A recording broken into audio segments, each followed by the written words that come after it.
नमस्कार. आजच्या व्हिडिओमध्ये तुमचं सर्वांचं स्वागत आहे. माणसाला इन्व्हेस्टमेंट पासून रोखणाऱ्या 5 महत्त्वाच्या गोष्टी आजच्या व्हिडिओमध्ये आपण पाहणार आहोत. या गोष्टींमुळे आता माणसाच्या मनात कितीही इच्छा असेल की इन्व्हेस्टमेंट करायची, पण ह्या 5 गोष्टी आहेत ना त्याला इन्व्हेस्टमेंट करण्यापासून रोखतात.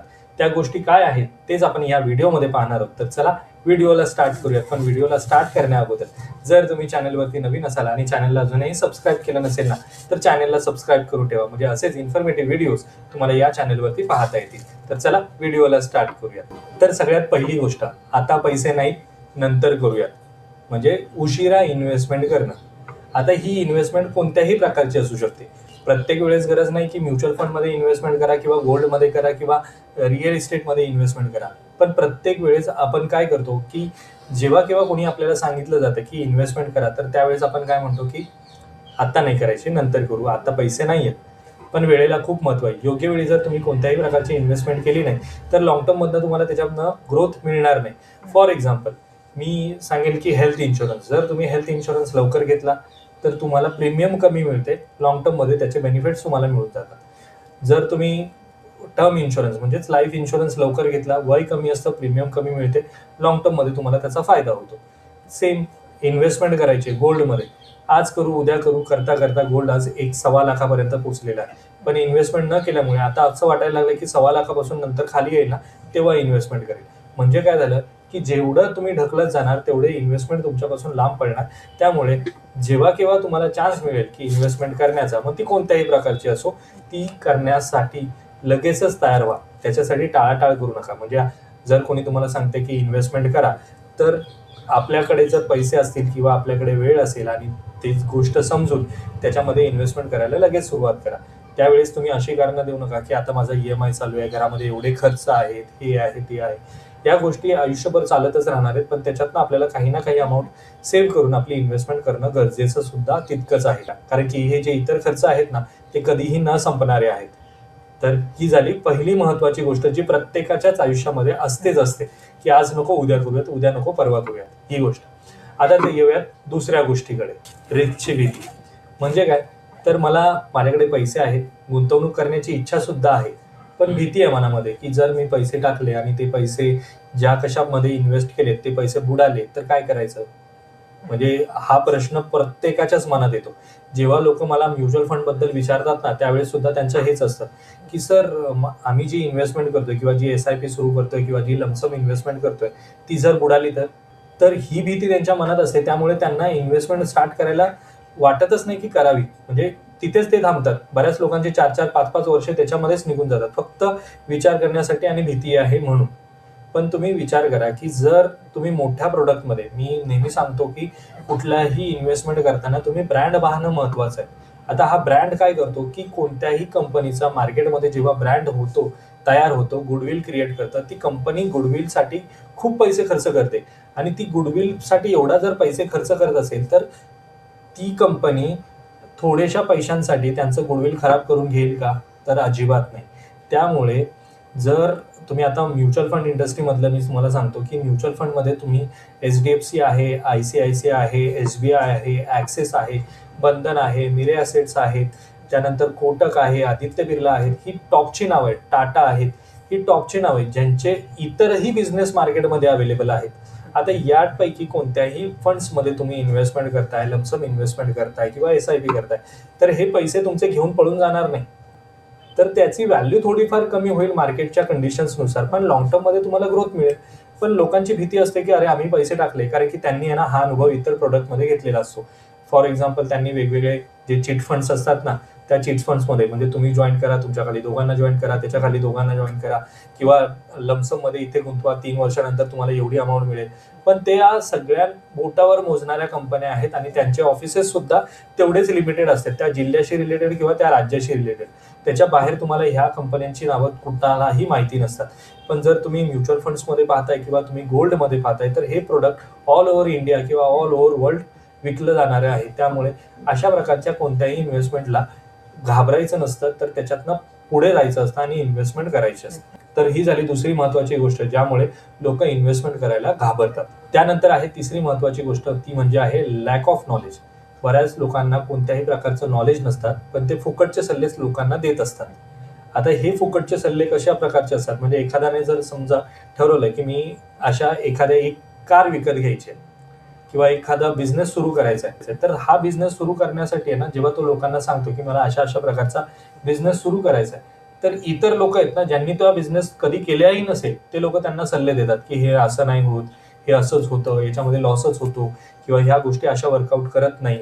किंवा जर तुम्ही गोल्ड म्हणाल किंवा FD म्हणाल, तर त्यांना सांगितलं की या बँकेमध्ये मी FD करतो, अरे नाही ती बँक तर पडून जाईल, किंवा त्याच्यामध्ये अशा प्रकारचे घोटाळे झालेत, हे झाले ते झाले, किंवा इतर कुठल्याही गोष्टी सांगत बसतात. आणि त्याच्यामुळे ना आपल्याला पण एक भीती वाटते की अरे मी काही इन्व्हेस्टमेंट करतोय ती बरोबर करतोय का.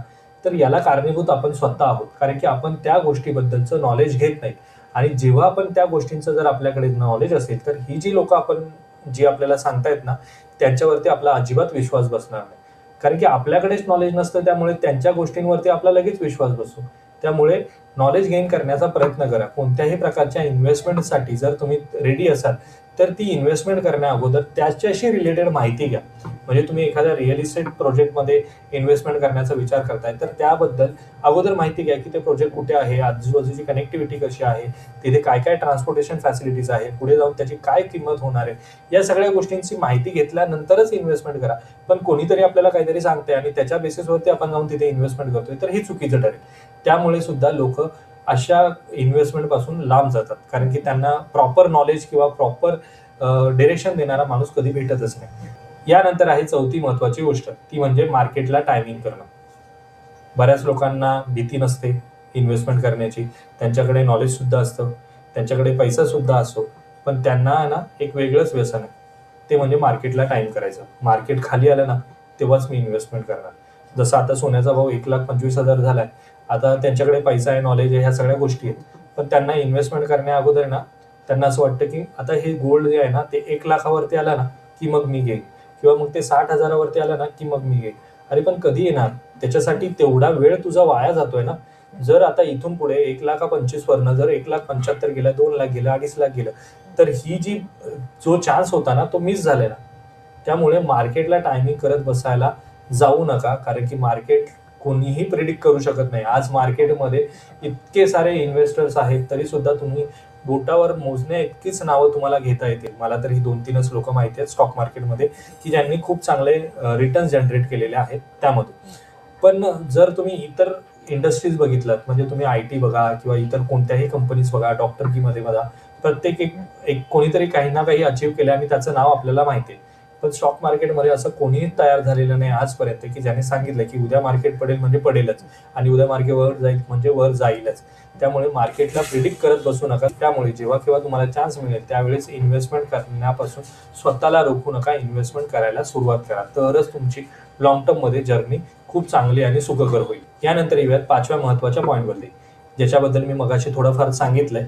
ती गोष्ट म्हणजे चुकीचे सल्ले आणि नकारात्मक अनुभव. चुकीचे सल्ले जे आपल्या आजूबाजूचे लोक आपल्याला देतात. आता या सल्ल्यांपासून आहे ना स्वतःला कसं रोखायचं माहितीये, की जेव्हा आपण एखाद्या, आता मी म्युच्युअल फंड करतो त्यामुळे मी तुम्हाला म्युच्युअल फंडचं एक्झाम्पल देतोय. आणि आता ज्यावेळेस तुम्ही तुमची इन्व्हेस्टमेंट करताय आणि तुम्ही तुमच्या मित्राला किंवा फॅमिली मेंबर्सला जेव्हा सांगायला जाल ना, त्यावेळेस त्यांचं रिॲक्शन कसं असेल, अरे नाही पैसे बुडतील. कारण की त्यांना त्याच्याबद्दल नॉलेज पण नाही, आणि ते चुकीचे सल्ले देतात ना आपल्याला, की असं कर मग याच्यामध्ये पैसे बनतील, हे कर मग त्याच्यामध्ये पैसे बनतील. कित्येक अशी लोक आहेत की ज्यांचे म्युच्युअल फंडमध्ये इन्व्हेस्टमेंट आहे, पण ते चुकीचे फंड्स घेऊन बसलेले आहेत. म्हणजे त्यांच्या मित्रांनी सांगितलं, अरे मला असं वाटतं की PUC सेक्टरवरती जाईल, मला असं वाटतं की स्मॉल कॅप सेक्टरमध्ये चांगले रिटर्न्स बनतील. मग काही काही लोकांनी 4-4 स्मॉल कॅप फंड घेऊन ठेवलेले आहेत, आणि आता स्मॉल कॅपचं मार्केट एवढं खाली आलंय की त्यांचा जो पोर्टफोलिओ आहे ना तो रेडमध्ये दिसायला लागलाय. तर ह्या चुकीच्या सल्ल्यांपासून स्वतःला वाचवण्याचा प्रयत्न करा. आणि दुसरी गोष्ट म्हणजे नकारात्मक अनुभव. बऱ्याच लोकांना, म्हणजे त्यांना स्वतःना सुद्धा आहे ना असे अनुभव येतात लोकांना, की ज्याच्यामुळे त्यांना असं वाटतं की इन्व्हेस्टमेंट करू नये. पण त्यांनी स्वतः आपल्याला ते अनुभव का आले, त्याला काय कारणीभूत होत्या गोष्टी, ते जाणून घेणं महत्वाचं आहे. म्हणजे जर त्यांनी गोल्डमध्ये इन्व्हेस्टमेंट केली असेल आणि ती इन्व्हेस्टमेंट केल्यानंतर, आता ती इन्व्हेस्टमेंट त्यांनी एखाद्या सोनाराकडे केली आहे, आणि तो सोनाराचं जेव्हा पैसे जमा झाले 1,00,000-2,00,000 रुपये, आणि त्या सोनाराने एक दिवशी शटर बंद केला आणि निघून गेला, तर असा अनुभव असणाऱ्या लोकांनी चुकीच्या ठिकाणी इन्व्हेस्टमेंट केली, त्यामुळे त्यांना तसे अनुभव आलेले आहेत. बरेच असं नाहीये की गावच्या ठिकाणीच असे सोनार पळून जातात. मुंबईसारख्या ठिकाणी सुद्धा मोठमोठे ज्वेलर्स एकाच रात्रीत पूर्ण बंद करतात दुकान आणि निघून जातात. दादरचा जो इन्सिडेन्स तुम्ही पाहिला असेल की एक फॉरेन कंपनी आली तिथे दादर सारख्या मोठ्या ठिकाणी त्यांनी एक मोठं शोरूम ओपन केलं. तिथे लोकांचे लाखो करोडो रुपये लोकांनी इन्व्हेस्ट केले या आमिषापोटी की दुप्पट पैसे मिळतील, तिप्पट पैसे मिळतील. या आमिषापोटी जेव्हा ते इन्व्हेस्टमेंट करायला जातात ना, त्याच्यामध्ये त्यांना लॉस होतो आणि त्यांना मग इनडायरेक्टली असं वाटायला लागतं की कोणत्याही प्रकारची इन्व्हेस्टमेंट केली की त्याच्यामध्ये लॉस होतो. पण चुकीच्या ठिकाणी आणि चुकीच्या वेळेस जर इन्व्हेस्टमेंट केली ना, तर ती तुम्हाला अशा प्रकारचे अनुभव देते. तर ह्या होत्या 5 महत्त्वाच्या गोष्टी ज्याच्यामुळे माणूस इन्व्हेस्टमेंट करण्यापासून रोखला जातो किंवा थांबला जातो. पण या गोष्टींपासून जर स्वतःला रोखलं तर लॉंग टर्म मध्ये तुम्हाला वेल्थ क्रिएट करण्यापासून कोणीही रोखू शकणार नाही. माझ्यामध्ये आजच्या व्हिडिओमध्ये मला तुम्हाला काय सांगायचं होतं ते समजलं असेल. आजचा जर हा छोटासा व्हिडिओ इन्फॉर्मेटिव्ह वाटत असेल तर व्हिडिओला लाईक करा. चॅनलवरती जर तुम्ही नवीन असाल तर चॅनलला सबस्क्राईब करा. भेटूयात मित्रांनो अशाच एका इन्फॉर्मेटिव्ह व्हिडिओमध्ये. तोपर्यंत बाय बाय.